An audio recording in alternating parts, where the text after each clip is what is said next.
Chez Lagnac. Alors, maman, aujourd'hui, je crois qu'on reçoit quelqu'un qui t'a beaucoup marqué.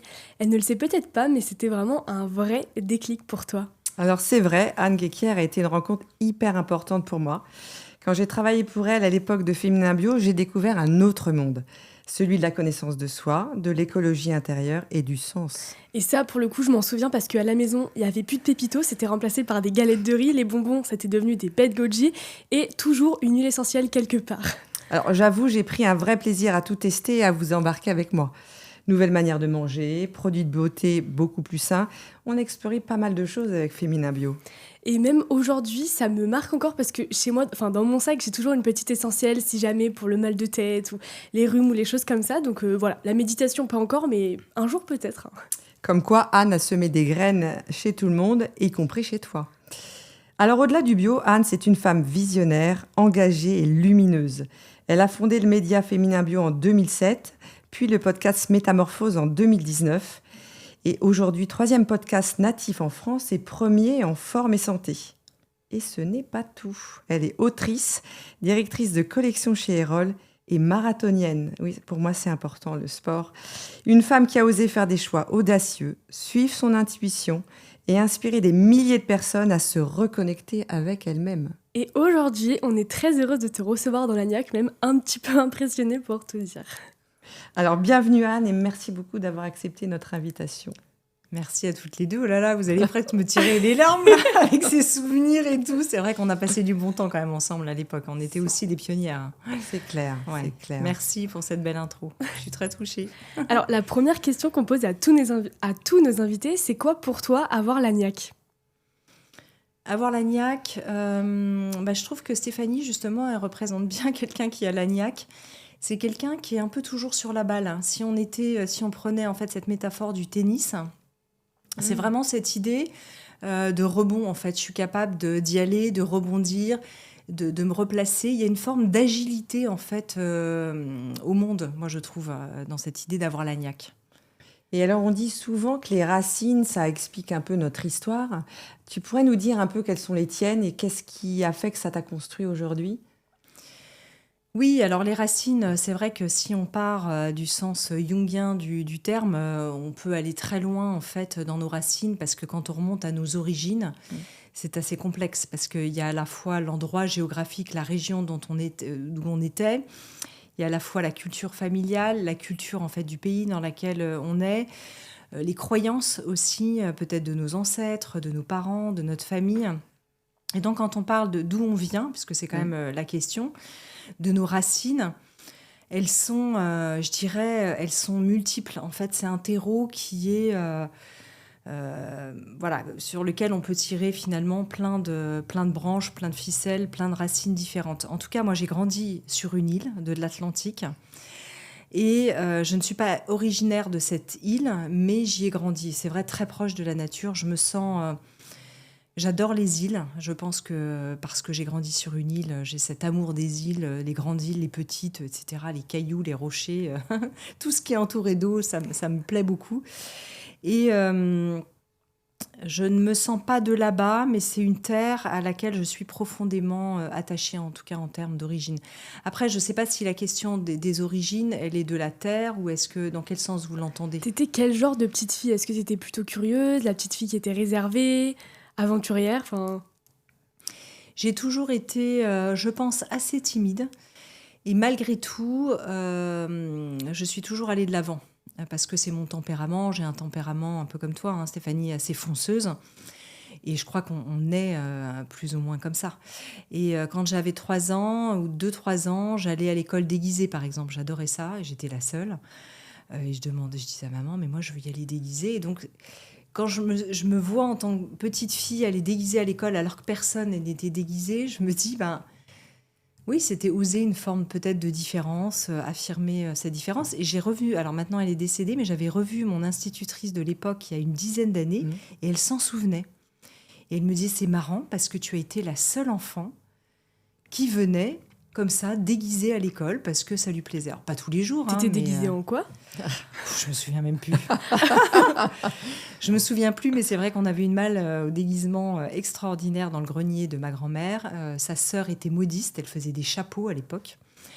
Et puis la mode des chapeaux était passée très vite et son magasin de la sœur de ma grand-mère avait fait faillite. Et donc le stock en fait de chapeaux, de rubans, etc. Avait atterri dans cette malle et qui était une véritable boîte de Pandore pour une petite fille. Moi, petite, j'avais souvent ce sentiment qu'il fallait faire quelque chose, être utile, servir à quelque chose dans son métier, dans sa vie de tous les jours. Est-ce que toi aussi, quand tu étais enfant, tu ressentais la même chose ou pas trop De me sentir utile. T'avais ce besoin de te sentir utile plus tard, de faire des choses qui aient du sens, qui... En tout cas, enfant, tu me posais la question, c'est vrai que j'étais assez exploratrice, c'est-à-dire que j'aimais...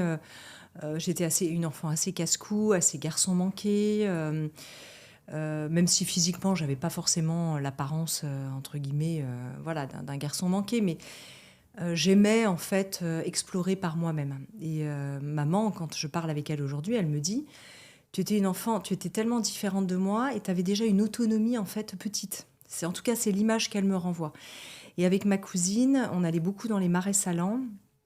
Et moi, c'était toute l'époque, évidemment, ça fait un peu vieille ref, mais tu sais, c'était l'époque, tu as connu ça toi aussi, le Club des 5, oui, bien sûr. Fantomette, le Clan des 7, tu vois. Moi aussi, je l'ai eu, le Club des 5. Toi aussi, tu as eu le Club des 5. Et donc, on avait envie de vivre les aventures de ces gens, de ces personnages. Je sais pas, mais est-ce que toi, tu t'es imaginé à cette époque, Stéphanie, une aventurière comme eux? J'avais le Club des 5, j'avais une mallette, un sac prêt à partir quelque part, évidemment. Et c'était des modèles, en fait. Exactement. Et c'était des jeunes comme nous, ils étaient très aventuriers, voilà. Donc moi, je voulais vivre en fait ce qu'ils vivaient. Et c'est vrai, quand on grandit sur une île, je pense contrairement aux jeunes qui grandissent en ville, on passe des temps aussi longs d'ennui, parce qu'à l'époque, il n'y avait pas Internet. À Noirmoutier, c'est une île où il y avait, maintenant il y a beaucoup plus de gens qui habitent à l'année, mais à l'époque, il n'y avait pas grand-chose. Et c'est vrai que cet ennui que je pouvais ressentir parfois un peu d'un manque d'activité, même si mes parents nous emmenaient à des activités culturelles et tout, je pense m'a forcé en fait à sortir de cette carapace pour aller explorer, imaginer. J'avais un imaginaire qui était très fourni. On dit aujourd'hui que les jeunes manquent d'imaginaire. Enfin, vous manquez pas d'imaginaire. Mais les écrans nous volent, même à nous adultes, quand même nos imaginaires. J'en parlais il n'y a pas longtemps avec... l'écrivain Éric Emmanuel Schmitt, hier, et on disait qu'il y avait une forme de nostalgie un peu de cette époque où tout était possible. On pouvait tout imaginer dans nos têtes. En fait, on ne voyait rien, on avait assez peu accès à l'information quelque part. C'est bien d'essayer de trouver un sens à sa vie. Moi, évidemment, je suis aussi dans cette quête-là, et sincèrement, grâce à toi, finalement, qui m'a ouvert la voie il y a très longtemps, qui m'a ouvert les yeux même. Mais j'ai envie de dire, par quoi on commence ? En fait, tu vois, quelqu'un qui écouterait ça, par quoi on commence? C'est un grand défi de trouver un sens à sa vie. Par quoi on commence? C'est toujours une bonne question parce que ça dépend de chacun. Et moi, je ne crois pas tellement aux règles toutes faites. C'est pour ça d'ailleurs que dans Métamorphose, dans ce podcast, je tiens beaucoup à une biodiversité de paroles et qu'on n'aille pas vers un truc où on emmènerait les gens vers une seule voie, une seule pensée. L'idée, c'est d'offrir vraiment une diversité que chacun, en fonction de son chemin, puisse trouver. Ça peut être une pratique corporelle. Pour les gens qui sont très dans la tête, qui réfléchissent beaucoup, qui ont un cerveau qui mouline vite, je pense que les pratiques corporelles sont vraiment intéressantes, que ce soit à travers le sport, que ce soit à travers des pratiques de bien-être diverses et variées. On ne va pas forcément toutes les citer. Non, et puis surtout, il faut lire ton livre, parce que justement, tu livres énormément toutes tes expériences et toutes tes méthodes dans le livre, donc on ne va pas tout dévoiler. Non, on ne va pas tout dévoiler. Et puis, je pense que chacun aussi doit trouver... par quoi il a envie de commencer. Est-ce que c'est justement plutôt une thérapie parce que je me sens en souffrance et je sens qu'il y a des choses, ou alors j'ai l'impression un peu de tourner en rond dans ma vie. J'ai l'impression de revenir toujours, que le problème se représente plusieurs fois. Souvent, ça nous met la puce à l'oreille de se dire attends, pourquoi cette situation se reproduit. Il y a des gens, ils disent je rencontre à chaque fois un conjoint qui est toxique et la situation se répète. Donc là, ça peut être intéressant d'entamer un chemin pour essayer de voir où est le blocage. Et à quel moment, toi, tu as su que tu étais sur le bon chemin? C'est une très bonne question. Je ne sais pas si on sait un jour si on est sur le bon chemin.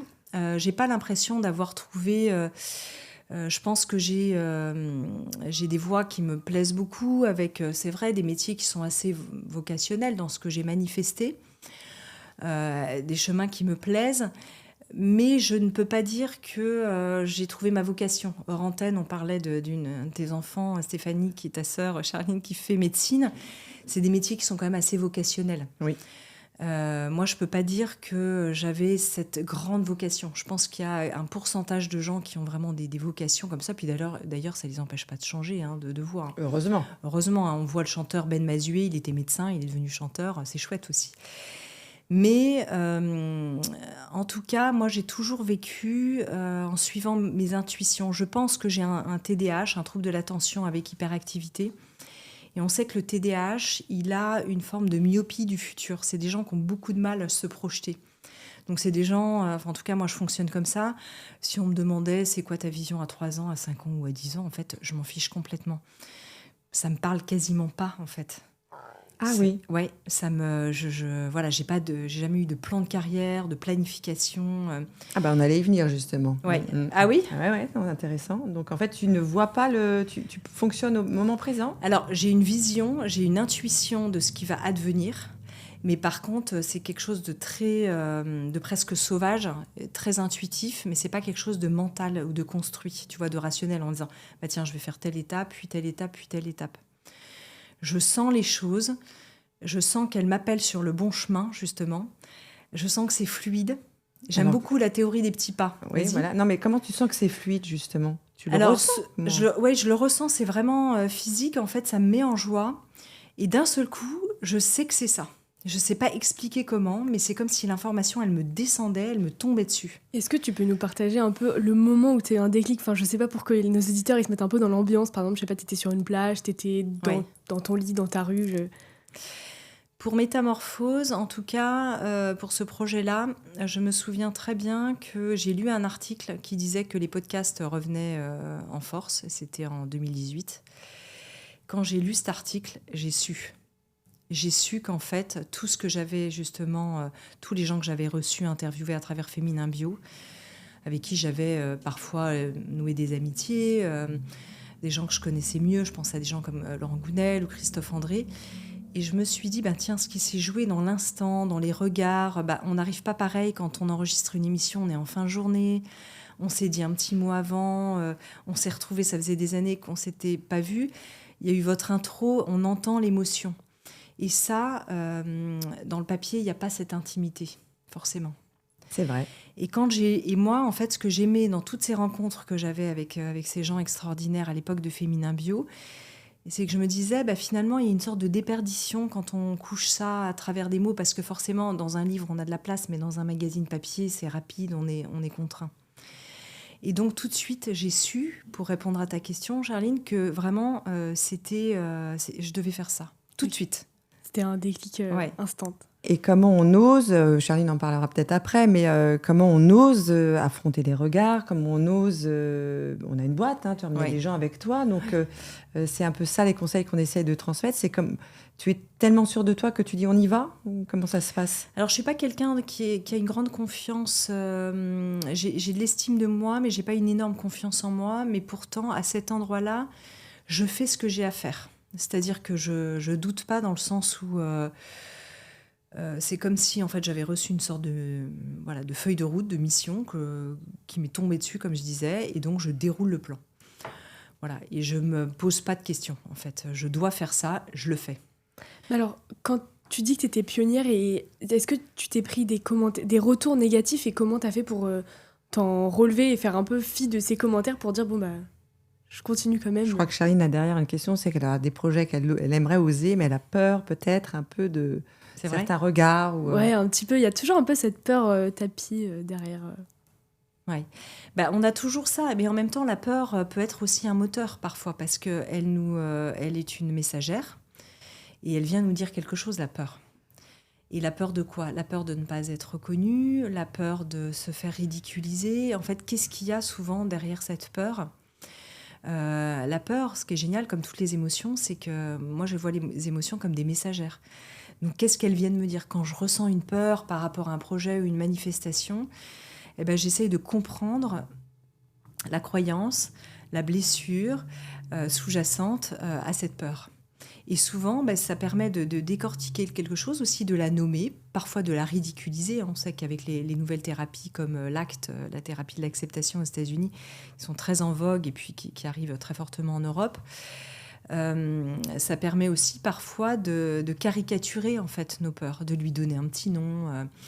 Ah tiens, stupido, tu vois, je sais pas, tu lui donnes un petit nom à la peur. Et pourquoi tu as peur d'aller présenter ce projet? Tu lui parles et tout de suite, en fait, ça permet d'avoir moins peur. Alors maintenant, j'ai cette technique-là que je n'avais pas, évidemment, quand j'avais ton âge ou même quand on avait 30-35 ans, qui était cette époque dont on parle, là, Stéphanie. Et tu arrives à transmettre justement ces méthodes à tes filles?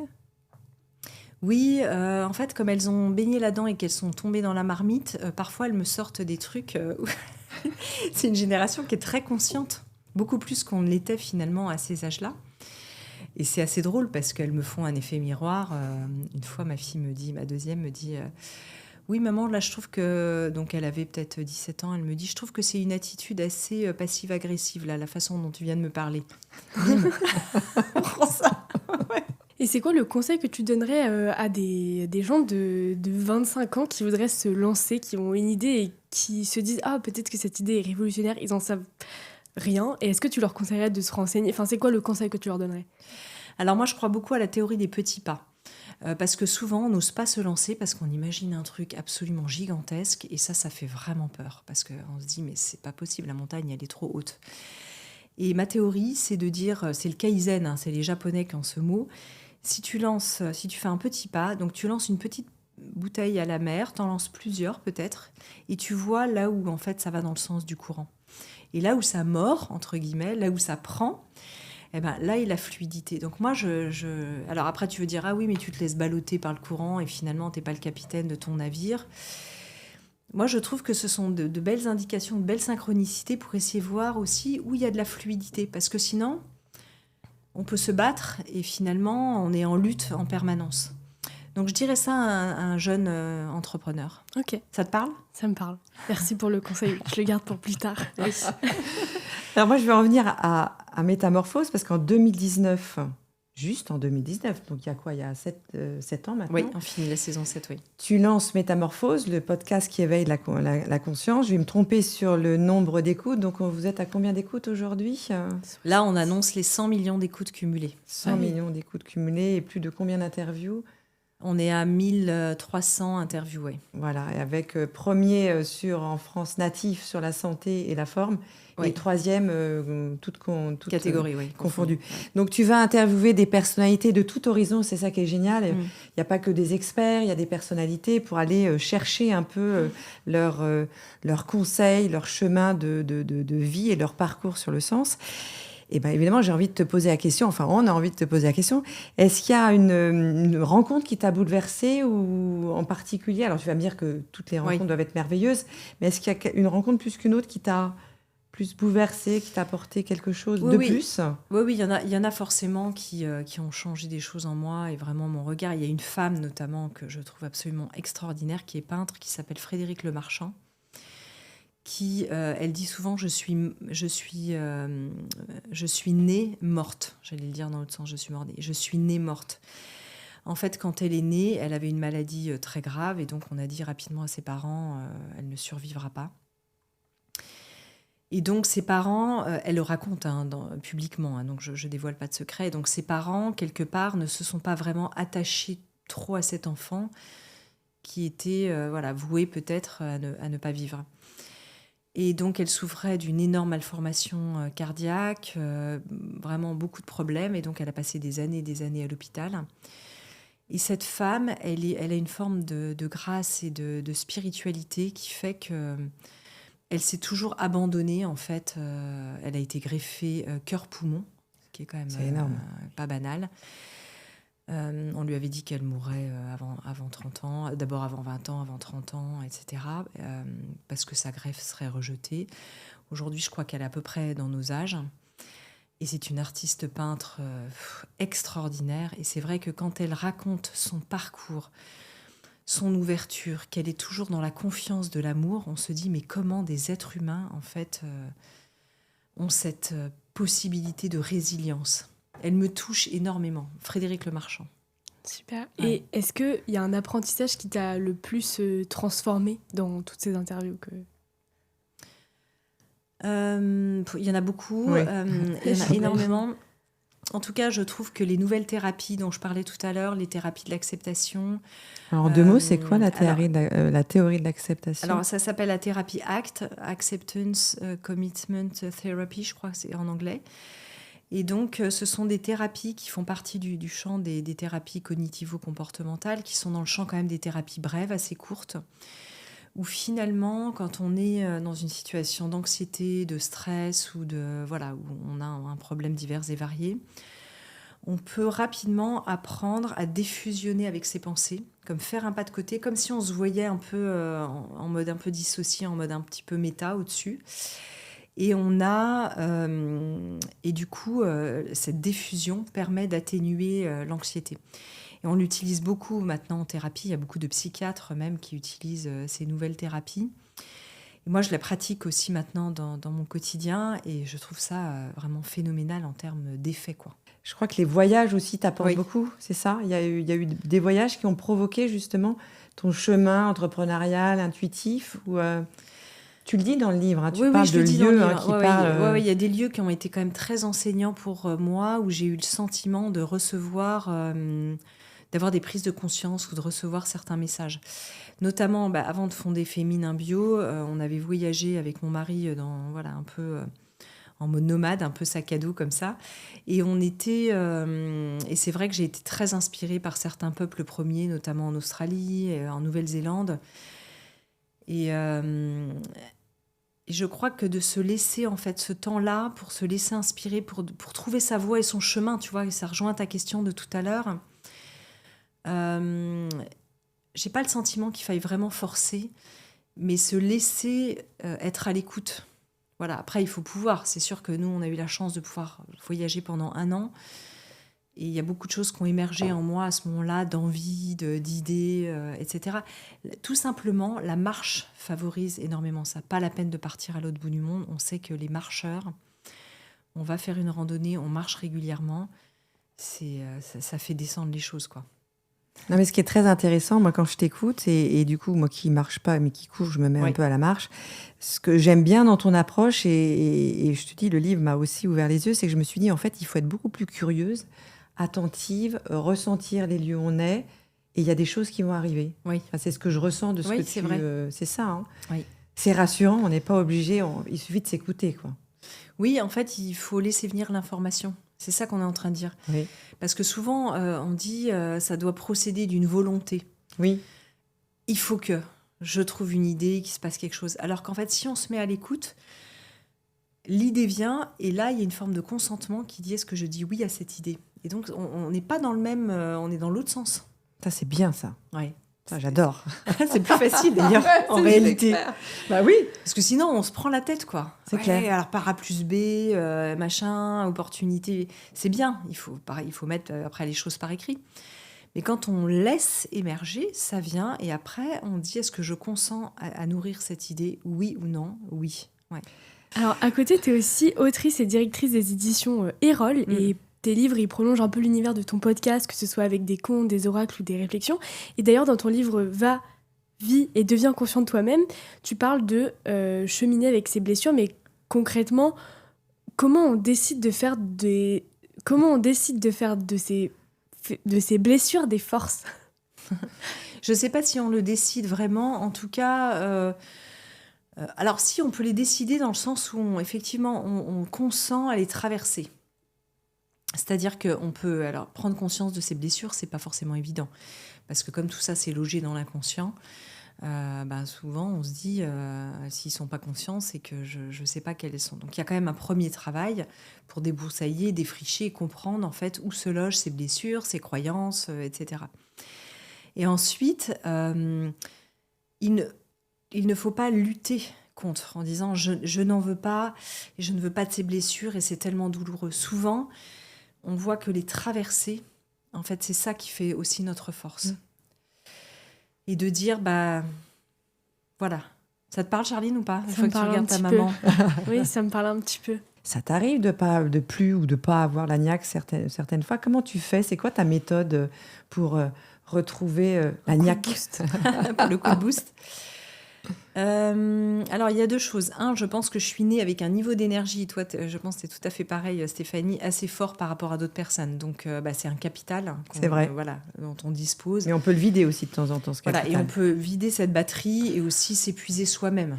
À faire. On est beaucoup dans le faire. Il y a une forme d'hyperactivité. C'est des profils qu'on appelle assez dopaminergiques, c'est-à-dire que voilà, ils cherchent le high un peu tout le temps. Ça peut être dans le sport. Ça va, Charline. Oui, je vois les coups d'œil mère-fille, là.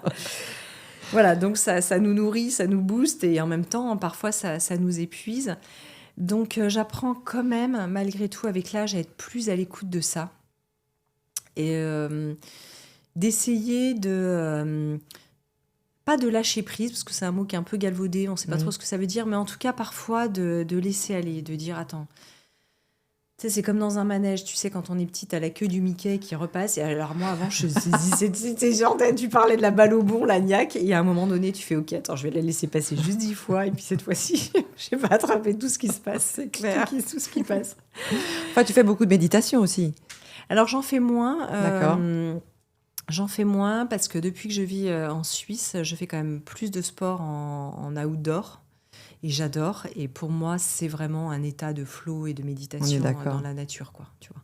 Bon, moi, j'ai essayé la méditation, j'ai du mal quand même. J'ai du mal. Mais je pense que le sport est une manière de méditer. Oui, en tout cas, on tombe dans une espèce de transe, un peu un flow, effectivement, et qui nous reconnecte aussi. Ouais. On est bien d'accord. Ouais. Alors, j'ai une autre question pour la petite Anne de 10 ans. Qu'est-ce que tu lui dirais aujourd'hui? Est-ce que tu auras un petit conseil pour la suite de son parcours? J'ai envie de lui dire, tiens, t'as arrêté de te déguiser, tu ferais bien de continuer un peu à te déguiser un peu plus souvent. C'est-à-dire se détacher encore plus du regard des autres. Parce que ce regard des autres, c'est une pression qu'on s'impose. En fait, on s'en fiche quelque part. Donc, laissons aller. Laissons aller ce que pensent les autres et laissons aller, et aussi moi je me laisse aller. Je me laisse aller à ne pas être soumise à ça. Et c'est souvent inconscient en fait ce regard. C'est un regard qui est pas... on n'est pas là en train de se dire qu'est-ce qu'on pense de moi toutes les 5 minutes. Mais c'est une pression et je pense que nous les femmes, on subit aussi cette pression inconsciente aussi du regard extérieur. Voilà. Si tu devais partager tes 5 clés comme les 5 doigts de la main pour avoir la niaque au quotidien, quels seraient-ils? Alors, évidemment, pratiquer une activité physique. Je dis pas faire du sport parce que ça peut mettre une pression. Il y a des gens, ils n'ont pas envie de faire de sport. Marcher, ça leur convient. Faire du pilates, du yoga. Pratiquer une activité physique régulière. Alors, ça fait vraiment, tu sais, les trucs, on dirait, du ministère de la Santé. Sur les pubs. Mais en fait, on a fait des séries sur l'antisédentarité. On est en train de voir à quel point, on a reçu des médecins psychiatres qui nous disent à quel point être dans la nature, être dehors, marcher est thérapeutique. C'est-à-dire qu'on soigne aujourd'hui des dépressions avec la marche. Enfin, l'homme a toujours été finalement un nomade. Il s'est toujours déplacé d'un point à un autre. Les gens marchaient pour aller à l'école. Aujourd'hui, là, j'ai mon ami Alexandre Dana qui vient de sortir un livre qui s'appelle « La chaise tue ». Oui, j'ai vu. Mais c'est véritablement ça. Donc vraiment, bouger. Et se poser la question quand on est jeune, si je choisis un métier plus intellectuel, est-ce que ce métier va être un métier de sédentaire?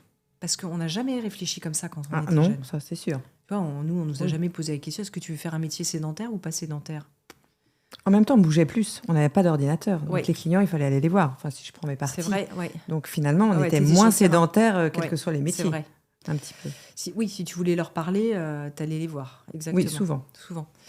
Waouh, Exact. je ne sais pas comment vous faisiez sans les mails. Oh, mais c'était Pour génial. rencontrer Ouais. des gens. On décrochait notre téléphone, on prenait rendez-vous, puis on se déplaçait pour aller les voir. Enfin, Stéphanie, elle faisait comme ça. En tout cas. C'était très bien. Ouais, c'est vrai. On était moins sédentaires. Alors, deuxième conseil, la respiration. Et ça, j'ai encore du mal. Moi, j'ai encore du mal à avoir une respiration complètement fluide. Je l'entends parfois d'ailleurs dans mes interviews. Respirer en conscience, apprendre à respirer. Il y a des centaines de techniques de respiration et c'est absolument indispensable. On devrait apprendre à respirer comme on apprend, et pourtant c'est naturel, hein, mais comme on se brosse les dents tous les jours. Une des clés pour la vitalité, c'est vraiment s'alimenter le plus sainement possible. Je ne vais pas dire le contraire, j'ai fondé un magazine engagé féminin bio, donc voilà. Après, sans tomber dans une espèce... Je pense que j'étais plus rigide à l'époque et que je suis plus souple aujourd'hui. C'est bien de retenir la règle des 80-20, c'est-à-dire, ou même des 75... et puis, Anne, 80-20, 75. Non, mais aussi de se faire plaisir. Alors, ça ne veut pas dire je mange hyper sainement puis je me gaffe comme une oie, mais de ne pas tomber dans ce qu'on appelle l'orthorexie, qui est l'obsession de l'alimentation. Voilà, boire une eau de qualité, bon, ça va un peu avec le volet alimentaire. Et je dirais, qu'est-ce qui me reste encore? 2 conseils. Continuer à être dans du lien profond avec les autres. On dit, je ne sais plus si c'est Lévinas qui dit ça, je ne sais plus quel philosophe dit... L'autre, je ne sais plus encore la citation, est un autre je. C'est-à-dire qu'on est toujours en fait dans l'altérité, en lien aussi avec l'autre. Alors, soumis au regard de l'autre, mais aussi dans l'altérité. C'est que l'autre est un miroir, l'autre est à une confrontation, l'autre... Et voilà. Et donc, si on nourrit pas le lien et des liens profonds aux autres, eh ben, on dépérit. Donc ça, c'est important. Et à cette époque de réseaux sociaux, c'est important de... Ce que j'allais dire, c'est-à-dire que ça va un peu avec la sédentarité. C'est-à-dire, sortons revoir les gens. Ouais. Les clients, tu sais, dont je parlais tout à l'heure. Au lieu de leur envoyer un mail, on va les voir. C'est ça. Hein, c'est ça. Oui. Et peut-être, je dirais, le dernier que j'aurais peut-être mis dans les premiers, c'est cette quête de sens et en tout cas cet amour de la connaissance de soi. Non pas pour tourner autour de son nombril, parce qu'à un moment donné, ça peut être aussi fatigant de repasser ces trucs, machin. Mais de prendre conscience qu'on est quand même incarné dans un processus d'évolution dans nos vies et qu'il y a beaucoup de choses en nous qui sont en pilote automatique, émotionnel, action, réaction, parce que ce sont des héritages en fait de nos blessures d'enfance ou de transgénérationnel. Et prendre conscience de tout ça permet non pas de devenir libre, parce que fondamentalement on ne devient pas vraiment libre, on est toujours plus ou moins conditionné, mais en tout cas d'aller plus léger au monde et de faire ce petit pas de côté. Et cette connaissance de soi permet aussi d'aller à l'autre. Voilà. Donc voilà un peu. Mais alors elles sont un peu longues, hein, mais. Tu les résumes, Charlie? Donc sur les résumes, on a pratiqué une activité physique, on a mangé sainement, boire de l'eau sainement, etc. Le contact avec les autres et le dernier. Respirer, t'as oublié? Ah oui, la respiration. Ouais. Et là, on a les 5, je crois. Oui, c'est ça. On a les 5 et je rajouterais aller le plus souvent dans la nature. Ça va avec l'activité physique pour moi. On parlait hors antenne, Stéphanie, de ce besoin de pratiquer. Toi, c'est pareil hein, dans ce que tu fais. Ah bah c'est clair. Mais ça me rappelle un peu l'interview qu'on a eue avec Michel Lejoyeux qui disait justement l'importance de pratiquer une activité physique. Et de Stéphane Toureau, tu parlais de la respiration, apnéiste, qui disait que respirer, c'était un voyage en introspection sur soi et que ça calmait beaucoup de choses. Oui, exact. Donc ça, c'est sûr. Oui. Bah, merci beaucoup pour ces conseils. Qu'est-ce qu'on peut te souhaiter pour la suite?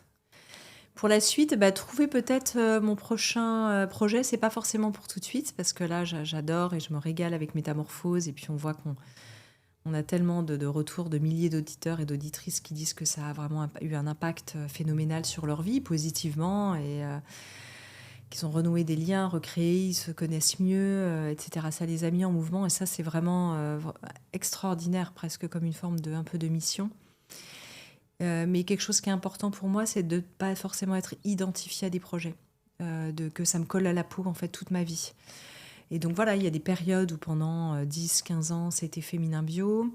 Avant, c'était autre chose. En ce moment, c'est Métamorphose. Et puis, il y aura un autre projet. Donc, je me souhaite qu'il se présente à nouveau à moi, voilà. Comme les autres, à un moment venu. Eh ben, on te le souhaite aussi. Et en tout cas, vraiment, sincèrement, merci d'avoir accepté cette invitation. Et j'étais vraiment contente de te revoir. Ah bah moi aussi.